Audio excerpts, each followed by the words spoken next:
Hello and welcome to another Outside the Box review. Today we will be looking at the Marvel Universe Cable with Baby Hope from Hasbro. As I mentioned in my review of Apocalypse, this is one of the two figures in this wave I was dying to get. The Toy Biz Cable with his football pads and his karate chop action and his BFG was one of my favorite figures as a kid. And I could not wait to get a Cable figure. I have to say it was a little disappointing with Cable to find out that I wasn't getting that Cable that I knew from my childhood, but this Messiah Wars Cable. And then I found out that this figure was going to be special upon release, and that it would have an accessory that was pre-planned to be dropped from the figure down the line. And that accessory is this little baby on his chest here, Hope. Now, when this guy was coming out, I did go and read the Messiah Wars comic series, or the event. And I think the book I read started a little late, because I didn't really get too much of a background behind Hope. I know she's supposed to be the first mutant born after so many mutants had died and all that stuff, and that Cable had to take her to keep her safe, but I'm kind of fuzzy on the specifics.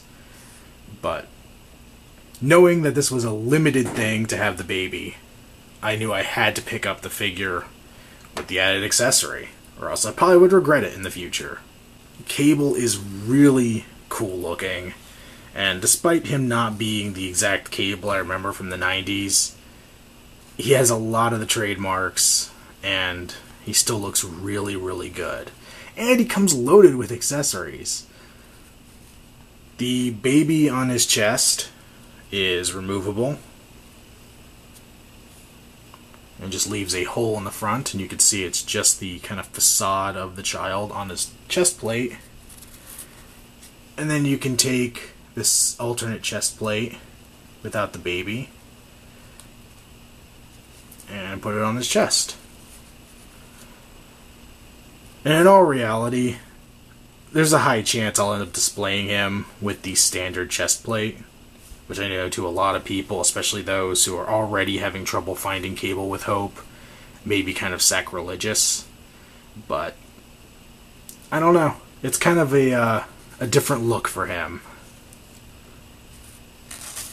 As I said, he came with a ton of accessories, not just the exclusive baby, or the hard-to-find baby.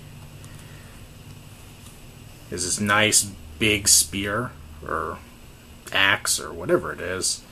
Not really sure. I've never really seen Cable with this weapon.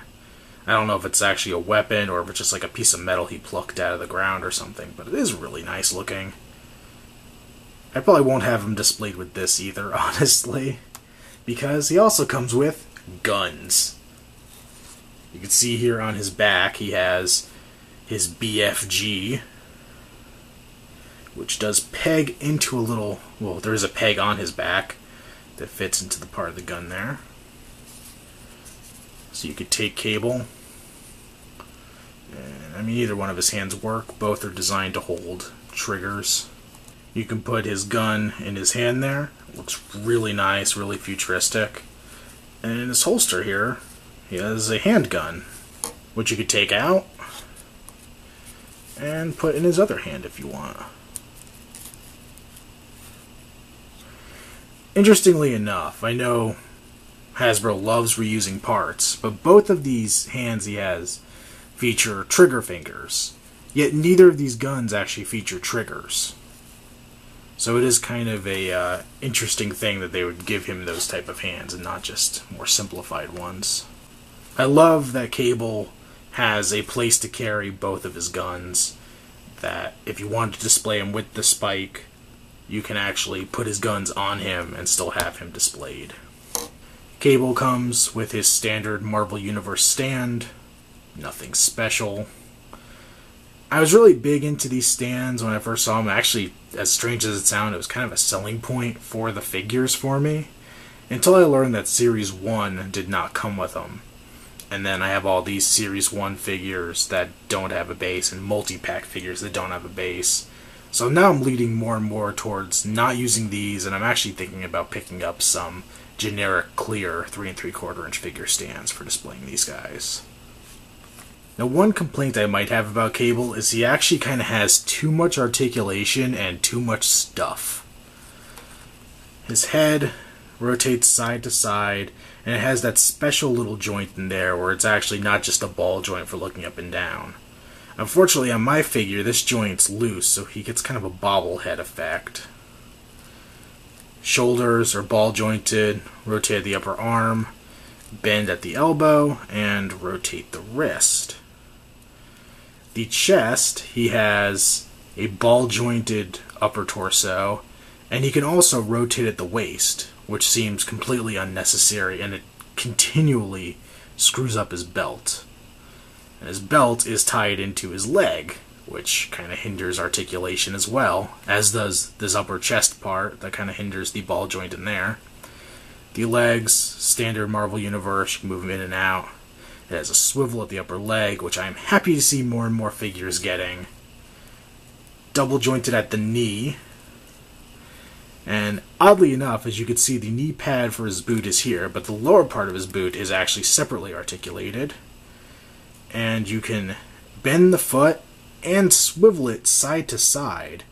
So you could have broken ankle Cable, or you can just, move it so you could be in a more dramatic stance, which is really neat. He has a lot of articulation. I think I still would have been happy if he hadn't had quite so much. Maybe just the chest, take out the waist, obviously the arms, give him a normal ball jointed head, and the legs up to here are okay. I don't think you need this joint here. And while this is cool, and I'd love to see it in like a Spider-Man, I don't think Cable needs it. Overall though, Cable is not only a cool figure, but he is going to be so hard to find, especially with the Baby Hope. I said with the Apocalypse that he's going to be hard, and if you see one on the shelf, pick him up. If you only have, $9 in your pocket, enough to pick up one of these figures, and you see an Apocalypse and a Cable on the pegs, and Cable has Hope, get the Cable. That Baby Hope is going to be something hard to find. I can see people who want that having to pay incredible sums on eBay for it in the future. And if you don't want to pay that, if you want to pay normal price or maybe just a little bit above, pick him up. Don't wait on this guy. He's definitely worth it. This has been another Outside the Box review. More reviews coming soon.